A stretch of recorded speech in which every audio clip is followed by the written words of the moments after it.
Antietam National Battlefield is about an hour and 40 minutes from the Washington, D.C. metro area.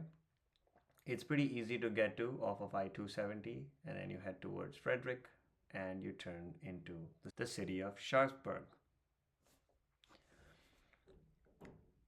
The significance of this national battlefield was almost 2,300 soldiers were killed, wounded, or missing after just 12 hours of battle on September 17th, 1862.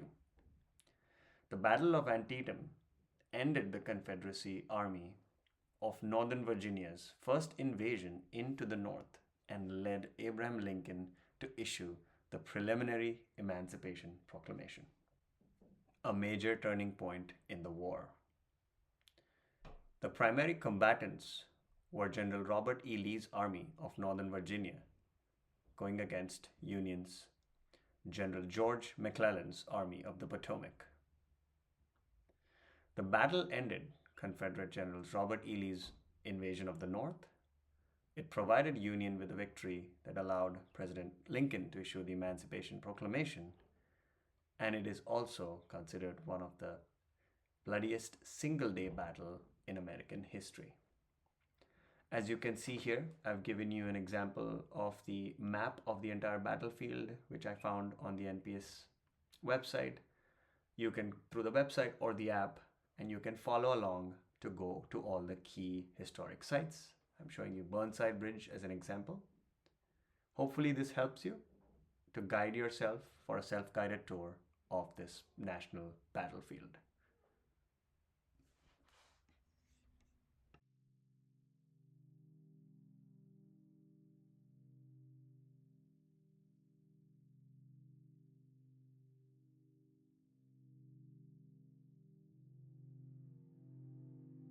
All right, so welcome to this new episode of the Battlefields series.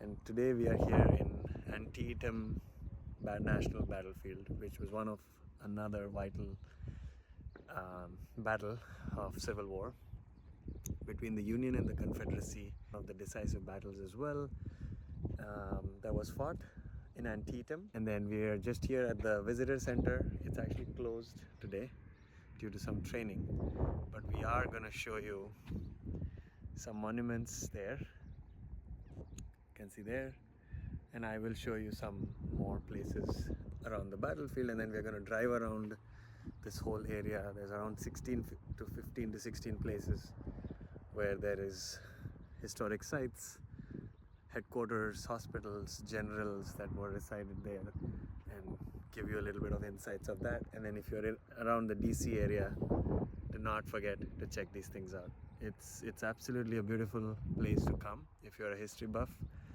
and if you want to dig into American history, this is the spot to be. Antietam, and then the previous episode that you saw, which was at Gettysburg, the Battle of Gettysburg. So these are all the chain of events that kind of ended the Civil War. So if you sequentially follow them, you will actually get a good grip of that. And then have a look at this monument right there.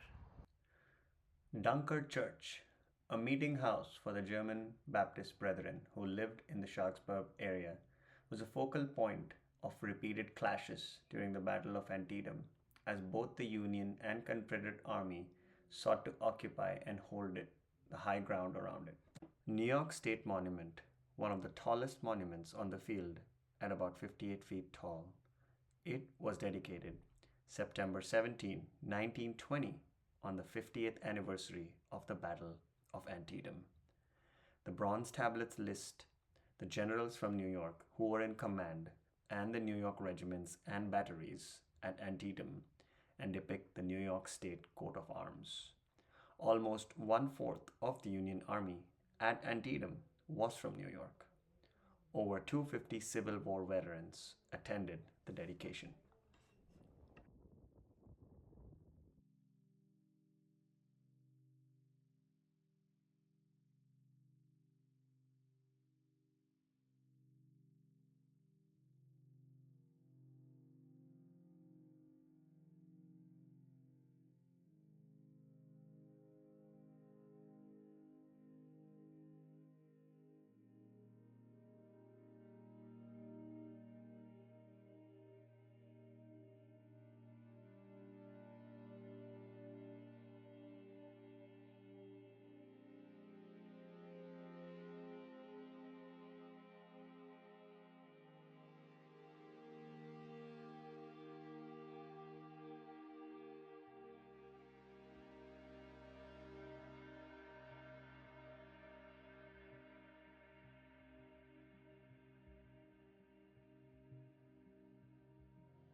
This is a location where there are two more monuments, one which covers the 34th New York Infantry, as you can see on the left, followed by the 125th Pennsylvania Infantry, which was part of the third attack on the Sunken Road.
This is the view from the observation tower, which provides a sweeping panorama of the Antietam Battlefield.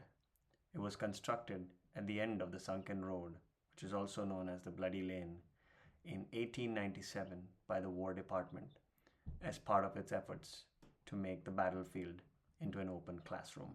During the Battle of Antietam, thousands of men blazed away at each other at point-blank range along the Sunken Road.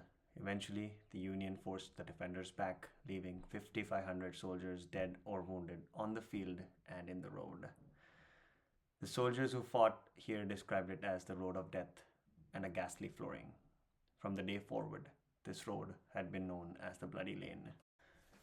Burnside Bridge played a key role in the Battle of Antietam when 400 Confederate soldiers managed to hold the line for several hours, preventing over 12,000 Federals from forcing a crossing of the bridge and seizing the strategic high ground. With that, we covered all the important historic sites and monuments, learned a lot, and I used again the NPS app for guidance across the locations. Please go there, check this out, and send us feedback and put in your comments below. Thank you for watching.